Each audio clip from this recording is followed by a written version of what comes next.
Chapter 4 कहाँ हो तुम। रूम में पहुंचकर उसने लड़की को आराम से बेड पर लिटा दिया।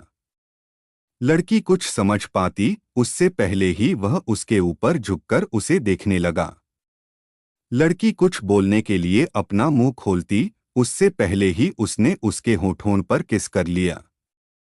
कुछ देर बाद जब उसने उसे छोड़ा तब लड़की गहरी सांस लेने लगी। उसे ऐसे देखकर वह उसके कान के पास जाकर धीरे से बोला, इतने में ही थक गई मेरी क्यूटी। मैंने तो अभी शुरू भी नहीं किया। तुम्हें पता है मैंने तुम्हें कितना मिस किया है। यह सुनकर लड़की के गाल शर्म से लाल हो गए। उसे देखकर वह फिर उसके होठों पर किस करने लगा। कुछ देर बाद लड़की को सांस लेने में परेशानी होने लगी, इसलिए उसने उसके होंठ छोड़कर उसकी गर्दन पर किसिस करने शुरू कर दिए। धीरे धीरे वह नीचे जाने लगा।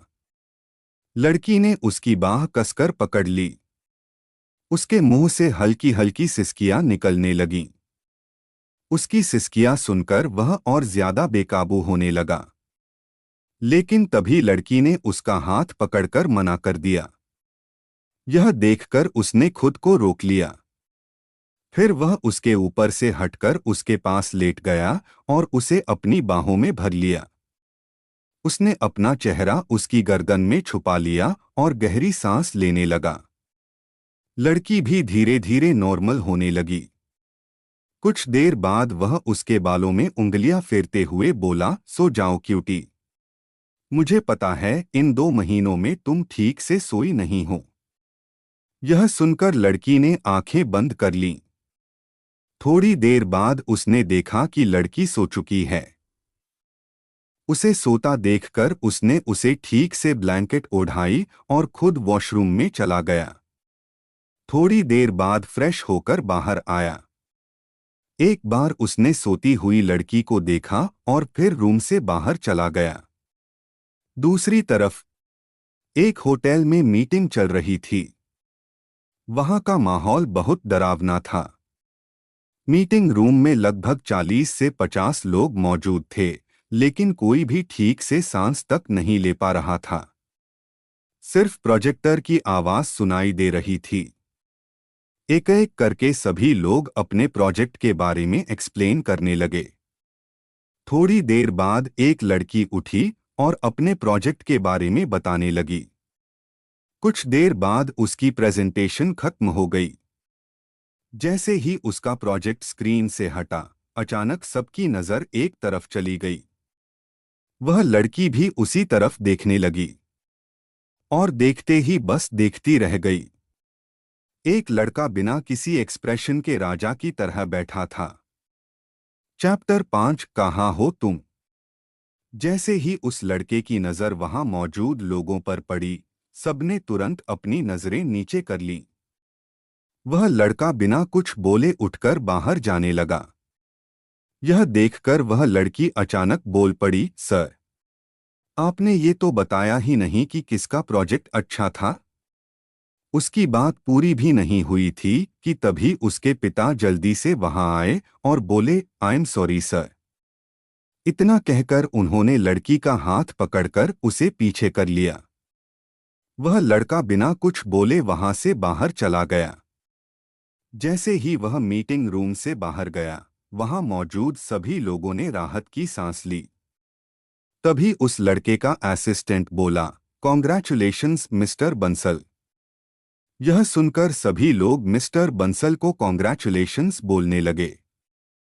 लेकिन मिस्टर बंसल बिल्कुल चुप थे। तभी उनकी बेटी खुशी से बोली, डैड, आपने देखा ना, हमारा प्रोजेक्ट फाइनल हुआ। और आपने देखा ना, उन्होंने हमारा प्रोजेक्ट चुना। इसका मतलब। लेकिन उसकी बात पूरी होने से पहले ही उसके पिता गुस्से में बोले, चुप, बिल्कुल चुप। लड़की डरकर चुप हो गई। उसके पिता गुस्से से बोले, तुझे पता भी है वो कौन है? वो बहुत खतरनाक इंसान है। अगर मैं बीच में नहीं आता तो पता नहीं क्या हो जाता। इतना कहकर उन्होंने उसका हाथ पकड़ा और वहां से लेकर चले गए। दूसरी तरफ वह लड़का अपने रूम में पहुंचा। जैसे ही वह अंदर आया, डोर नॉक हुआ। उसने आंखें बंद किए हुए ही कहा, कम इन। बाहर खड़ा असिस्टेंट अंदर आया। अपने बॉस की हालत देखकर उसकी पसीना हंछूटने वाली थी, क्योंकि वह समझ गया था कि उसका बॉस बहुत गुस्से में है। तभी रूम में एक और लड़का आया। उसे देखकर असिस्टेंट को थोड़ी राहत मिली। वह लड़का असिस्टेंट के पास आकर बोला, क्या हुआ? यह सुनकर असिस्टेंट ने एक बार सोफे पर बैठे अपने बॉस को देखा और धीरे से बोला, सर, मिस्टर बंसल का प्रोजेक्ट फाइनल हुआ। लेकिन इतना कहकर वह चुप हो गया। यह देखकर दूसरा लड़का बोला, फिर? असिस्टेंट डरते हुए बोला, सर, आज मिस्टर बंसल की बेटी का बर्थडे है। उन्होंने हमें उनकी पार्टी में आने के लिए इनवाइट किया है। यह सुनकर दूसरा लड़का बोला, बस इतनी सी बात? असिस्टेंट फिर डरते हुए बोला, सर, उन्होंने कहा कि अब हम पार्टनर्स हैं, इसलिए आपको उनकी पार्टी में जरूर आना चाहिए। यह बात सुनते ही सोफे पर बैठे लड़के ने अचानक अपनी आंखें खोल दीं। उसे देखकर असिस्टेंट की हालत खराब हो गई। तभी दूसरे लड़के ने असिस्टेंट को बाहर जाने का इशारा किया। असिस्टेंट तुरंत वहां से भाग गया।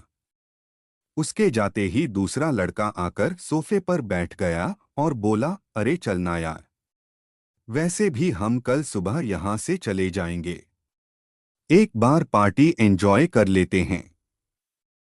यह सुनकर वह लड़का उसे घूरकर देखने लगा, लेकिन उसने कुछ नहीं कहा। चैप्टर 6 कहाँ हो तुम? दूसरी तरफ वेन्यू में चारों की रिहर्सल खत्म हो चुकी थी। दोनों लड़कों ने कहा, अच्छा, अब जाकर रेडी होकर आ जाओ।